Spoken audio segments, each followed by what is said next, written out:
पूरी दुनिया जब नए साल का जश्न मना रही थी, तब सबसे शक्तिशाली देश अमेरिका पर हमले की साजिश रची जा रही थी।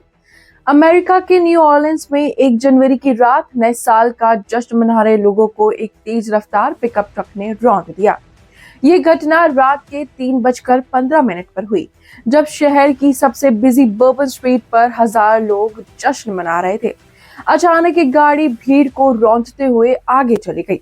इसके बाद हमलावर पिकअप ट्रक से बाहर आया और लोगों पर फायरिंग शुरू कर दी। जवाबी कार्रवाई में पुलिस ने भी गोली चलाई, जिसमें हमलावर की मौत हो गई। मुठभेड़ में 2 पुलिस वाले भी घायल हो गए। वहीं 15 लोगों की मौत हो गई और 30 से ज्यादा लोग घायल हो गए। घटना स्थल से लॉन्ग गन के अलावा 2 होममेड बॉम्ब और आईसिस का झंडा मिला है। इस पूरे मामले की जांच अब FBI आतंकी घटना के तौर पर कर रही है। आरोपी ड्राइवर की पहचान शमशुद्दीन जब्बार के तौर पर हुई है। FBI का मानना है कि इस हमले में कई लोग शामिल हो सकते हैं।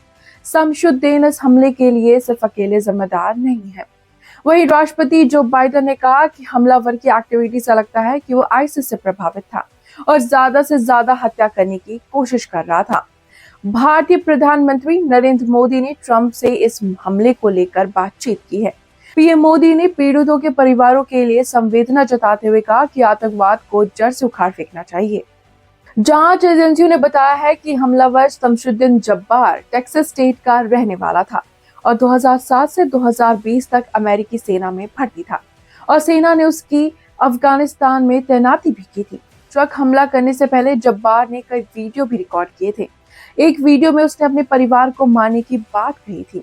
इसके अलावा वो चाहता था कि इस हमले को कवर करने के लिए उसका परिवार हादसे वाली जगह पर मौजूद रहे। वहीं पुलिस के अधिकारी ने जब्बार को आतंकी बताया है। IBC न्यूज ने पुलिस स्पोक पर्सन के हवाले से बताया कि ऐसा लगता है कि हमला जानबूझकर किया गया था।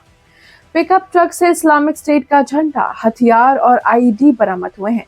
बर्बन स्ट्रीट के मेयर ने इस हमले को आतंकी घटना करार दिया है। हालांकि कुछ ही देर बाद FBI एजेंट ने कहा कि ये घटना आतंकी घटना नहीं है। FBI ने कहा कि वो इस घटना की जांच वैसे ही कर रही है जैसे किसी आतंकी घटना की करते हैं। FBI को शक है कि जब्बार ने कई लोगों के साथ मिलकर घटना को अंजाम दिया है। न्यू ऑर्लिन्स में हुई इस घटना को लेकर डोनाल्ड ट्रंप ने कहा कि जब मैंने कहा था कि देश में बहुत सारे अपराधी आ रहे हैं, तो मेरे इस बयान को डेमोक्रेटिक पार्टी और फेक मीडिया ने नकार दिया था। अब ये सच साबित हो रहा है। हमारे देश में अपराध की रेट उस लेवल पर पहुंच गई है जहां इसे कभी किसी ने देखा नहीं था। वहीं राष्ट्रपति बाइडेन ने भी एक पर पोस्ट करके हमले की निंदा की है। और सिर्फ यही नहीं, डोनाल्ड ट्रंप के लास वेगस होटल के बाहर 1 जनवरी को एक टेस्ला ट्रक में ब्लास्ट हो गया था। इस ट्रक में आतिशबाजी का सामान रखा हुआ था। ब्लास्ट की वजह से ट्रक के ड्राइवर की मौत हो गई। इसके अलावा आसपास के 7 लोग घायल हो गए, जिसके बाद टेस्ला कंपनी के मालिक एलॉन मस्क ने कहा था कि उन्हें ये एक आतंकी हमला लग रहा है। उन्होंने कहा कि यदि ऐसा है तो हमलावरों ने गलत गाड़ी चुन ली। मस्क ने कहा कि इस घटना और न्यू ऑर्लिन्स में हुए एक अन्य हमले में समानता हो सकती है, क्योंकि दोनों घटनाओं में इस्तेमाल की गई गाड़ियां एक ही कार रेंटल साइट टूरो से किराए पर लिए गए थे।